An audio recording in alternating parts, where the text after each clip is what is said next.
मित्रांनो, आपल्या सर्वांचा लाडका 12 हिंद केसरी बकासूरने श्रीनाथ केसरी मैदानात पब्लिकने पळून 4था क्रमांक केला.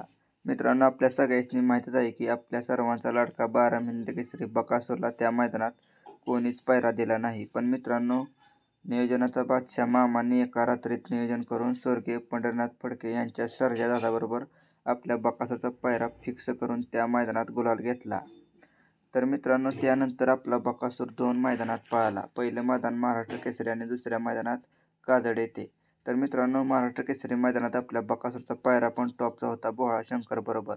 पण मित्रांनो, काही कारणास्तव सुट्टीला पडल्यामुळे आपला बकासूर त्या मैदानात सेमीलाच हार झाली. त्यानंतर मित्रांनो, काजड मैदानात आपल्या सर्वांचा लाडका 12 हिंद केसरी बकासूर एका नवीन चेहऱ्यासोबत पळाला. पण त्या पण मैदानात आपल्या बकासूरची सेमीला हार झाली. तर मित्रांनो, 2 मैदानात हार झाल्यानंतर तिसऱ्या मैदानात आपला बकासूर कमबॅक करण्यासाठी सज्ज झाला आहे. तर मित्रांनो, आपण आज व्हिडिओमध्ये पाहणार आहे की आपल्या सर्वांचा लाडका 12 हिंद केसरी बकासूर आता नक्की कोणत्या मैदानात पाहणार आहे आणि त्याचा पायरा 100% फिक्स कोणत्या नंदीबरोबर असणार आहे. तर मित्रांनो, 23 नोव्हेंबरला भुकुम आंगरेवाडी येथे भव्यदिव्य असं मुळशी केसरीचं ओपनचं जंगी मैदान पार पडणार आहे. आणि या मैदानात मित्रांनो, प्रथम क्रमांकाला 1,11,000, द्वितीय क्रमांकाला 80,000, तृतीय क्रमांकाला 60,000 आणि पुढील बक्षिसे आपण स्क्रीनवर पाहू शकता. आणि या मैदानाचे लाईव्ह प्रक्षेपण असणार आहे STC लाईव्ह यूट्यूब चॅनलवरती.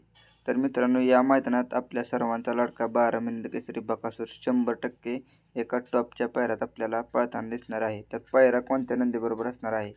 तर मित्रांनो, मला मिळालेल्या माहितीनुसार आपला बकासूर या मैदानात एका टॉपच्या पायऱ्यात पळताना दिसणार आहे, तो म्हणजे छत्रपती संभाजीनगरचे आन बान शान लखन. मित्रांनो, बकासूर आणि लखन मागं मित्रांनो 1 जानेवारीला पळाले होते आणि त्या मैदानात आपल्या बकासूरने आणि लखनने प्रथम क्रमांक केला होता. आणि मित्रांनो, या पण मैदानात आपला बकासूर आणि लखन प्रथम क्रमांक करतील हीच आपण सेवागिरी महाराजांनी प्रार्थना करूया. तर मित्रांनो, व्हिडिओ आवडला असेल तर व्हिडिओला एक लाईक आणि चॅनलला सबस्क्राईब नक्की करा. धन्यवाद.